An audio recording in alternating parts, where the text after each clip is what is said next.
Olá amigos, bom dia, feliz ano novo a todos vocês. Que esse ano seja um ano de muitas realizações, muita saúde, muita paz, muita alegria para todos nós, para nossas famílias. Que seja diferente do ano que passou, né? Com seus problemas, com sua pandemia, com suas tristezas, perdas. Né? Que esse ano seja tudo diferente, tudo bom, tudo melhor para cada um de nós, para nossas famílias. E nessa manhã eu queria trazer uma reflexão, né, para nós, baseada na palavra de Deus, e num verso que particularmente me encanta, né? Eu tenho estudado esse versículo no Novo Testamento, escrito por Paulo, né? O grande Paulo, grande teólogo, grande apóstolo, onde ele diz que o que olhos não viram, que ouvidos não ouviram, que não subiu ao coração do homem, são essas coisas que Deus tem preparado para aqueles que o amam. E é interessante notar que muitos teólogos, muitas pessoas que leem a Bíblia, costumam aplicar esse verso, interpretá-lo como sendo as maravilhas da criação de Deus que iremos ver no céu, conhecida apenas daqueles que estiverem lá. E entre elas está a Cidade Santa, com suas ruas de ouro, seus portões de pérola, né, seus muros com várias pedras preciosas diferentes, né, com vários fundamentos de pedras preciosas, uma praça de ouro, um rio de água cristalina que passa, né, por essa praça, a árvore da vida e todas essas coisas, né, cuja somatória irão constituir a alegria, né, o regozijo dos salvos lá no céu. Mas esse verso, ele não está falando apenas dessas coisas, né? Inclui elas, mas o que o verso quer se referir, na verdade, né? Aquilo que irá causar maior admiração, a sua maior admiração lá no céu, o que irá deslumbrar os seus olhos, o que irá cativar a sua atenção, absorver sua mente toda, não será essas coisas, né, maravilhosas da criação de Deus, né? Coisas reais, coisas palpáveis. E muita gente tem o costume de espiritualizar o céu e muitas pessoas espiritualizam tanto que não concebem, né, que lá existem coisas que você pode pegar, coisas reais, né, palpáveis. Então, o céu, ele não é uma coisa assim, um negócio etéreo, né, espiritual. Ele é um lugar real com coisas, né? E Deus criou essas coisas para o nosso deleite, para a nossa alegria, né, para a nossa felicidade, para constituir parte da nossa felicidade. Mas como eu disse, esse verso ele vai muito além, ele vai muito mais fundo, ele é muito mais profundo do que apenas revelar essas coisas maravilhosas, né, da criação de Deus. Então, quando Paulo escreveu esse verso, ele estava pensando em outra coisa, né? E que coisa seria essa? Existe um episódio, também na Bíblia, no Antigo Testamento,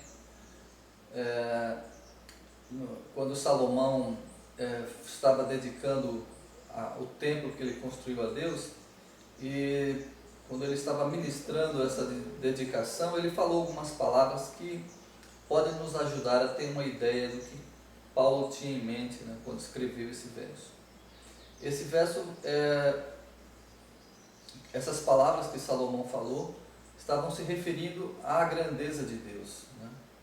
Quando Salomão disse, olha, nem os céus dos céus podem conter o Senhor, quanto mais essa casa que hoje eu estou dedicando a Ele, né?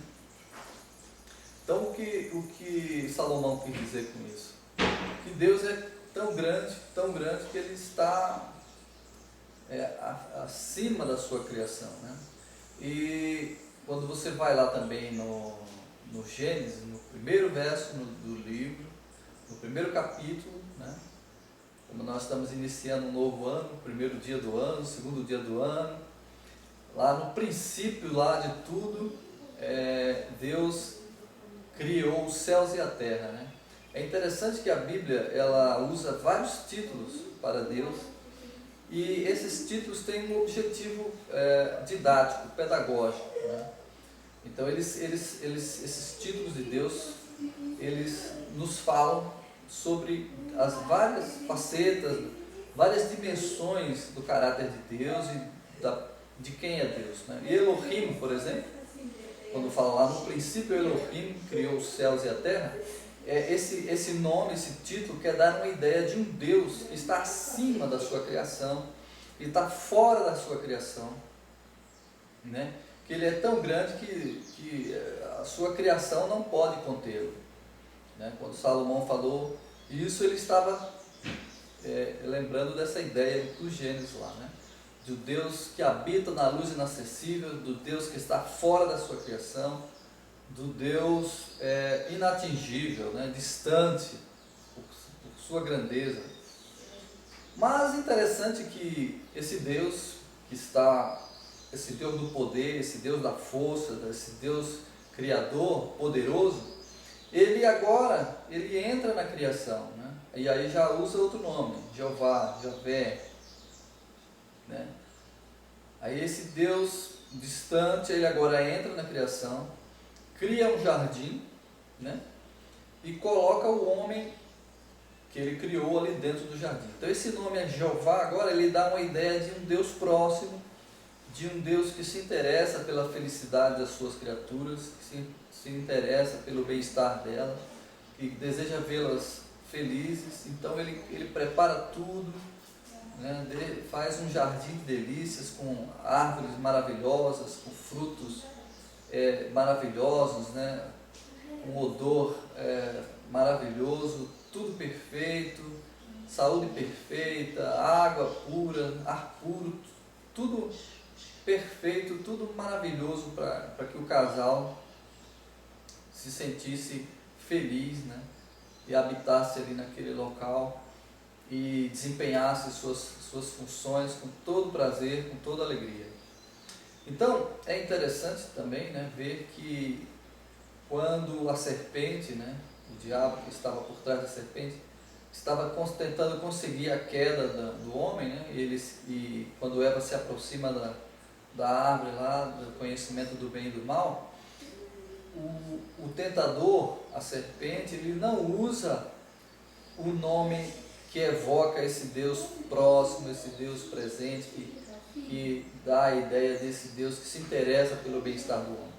É interessante que ele usa o nome, exatamente o título de Elohim. Ele usa, não foi assim que disse Elohim, não comerás de toda a árvore do jardim. Então ele quer colocar na mente de Eva a ideia daquele Deus distante, daquele Deus fora da criação, daquele Deus, né, inatingível, inacessível, para que isso facilitasse os seus propósitos, né, malignos para conseguir a queda da mulher. Ele não tinha interesse em se referir a Deus pelo título de Jeová, aquele Deus presente, aquele Deus próximo, que se interessa pelas suas criaturas. E isso é interessante. Então, nós sabemos da história, né? Eva desconfiou de Deus e isso a levou à queda. Ela primeiro rompe, né, com Deus no seu coração, né? Ela deixa de confiar em Deus e, como consequência, ela come daquela árvore que Deus tinha proibido que ela não comesse. E é interessante que em seguida Deus ele estabelece um plano para salvar aquele casal, né? Que Adão também come lá, tentado por Eva, come da fruta e os dois se separam de Deus. E Deus então ele estabelece um plano para resgatar esse casal, né? Que as Escrituras irão revelar isso, né, nos desdobramentos da história, como a justiça de Deus revelada em Cristo, né? O plano da redenção revelado em Cristo. E esse plano, ele é a única coisa assim que pode nos dar uma ideia da grandeza de Deus. Só existe uma coisa que pode, né, revelar um Deus infinito. É um plano de amor infinito. Então, quando Deus ele entra na criação, ele agora está disposto não só a se interessar pelo bem-estar do homem, a cuidar do homem como aconteceu no jardim, mas ele agora entra na história humana, ele assume a carne humana e ele se transforma em um homem, assume a natureza humana, e a Bíblia usa esse título, né, de Emmanuel, Deus conosco, porque é o máximo que Deus pode oferecer, né, entrar na sua criação. É o máximo de proximidade que Deus pode oferecer ao homem. Emmanuel, Deus conosco. O próprio Jesus, ele encarnou, assumiu a natureza humana, a forma humana, depois de 4.000 anos de pecado, e veio para salvar o homem. E isso é maravilhoso, né? Esse Deus é tão próximo que o coração humano, a mente humana não pode conceber, não pode alcançar essas profundezas do amor de Deus. Era o intento de Satanás, quando tentou a queda do homem, causar uma eterna separação. Mas em Cristo, através de Emmanuel, Deus ele está ligado mais intimamente conosco do que os próprios anjos dos céus que nunca pecaram. Ele tem uma intimidade tão grande, tão profunda conosco, que nem os anjos, né, conseguem imaginar isso, né? Eles não têm essa experiência, né? Diz que esse plano que Deus estabeleceu em Cristo, ele é o assunto, né, da admiração e da consideração dos anjos, né? Que eles atentam bem para isso. Então, meus amigos, quando Salomão estava dedicando aquele templo lá, que ele falou, né, que nem os céus dos céus poderiam conter a Deus, ele lança luz sobre esse outro verso, né, que Paulo citou, que olhos não viram, que ouvidos não ouviram, que não subiu ao coração do homem, são as coisas que Deus tem preparado para aqueles que o amam. Então esse verso ele está se referindo exatamente a esse plano da redenção, né? Esse verso ele se refere às profundezas do plano da redenção. É algo que o coração do homem, a imaginação do homem, os olhos do homem nunca viram. E quando você chegar no céu, aquilo que irá mais deslumbrar você vai ser o estudo, né, desse plano, quando você ouvir dos lábios de Jesus essa história, né, de amor por você e por mim. Então, o próprio Cristo irá contar para você, irá desdobrar para você esses mistérios do amor infinito que estiveram ocultos, né, antes da fundação do mundo lá, e que agora foi revelado. Paulo fala que agora foi revelado através de Cristo. Então a sua maior alegria do céu não vai ser ver as ruas de ouro, os portões de pérola da cidade santa, mas ouvir dos lábios de Jesus essa história, né, o desdobramento desse plano da redenção, que será o estudo dos salvos por toda a eternidade. E só existe uma coisa que pode dar uma ideia do tamanho de Deus, é esse plano da redenção. A criação não pode se comparar a Deus, nada pode mensurar a grandeza de Deus. Apenas esse plano é que nos dará vislumbres, né? Nos dará uma ideia da grandeza de Deus, porque ele será o assunto do nosso estudo, nosso tema de estudo por toda a eternidade.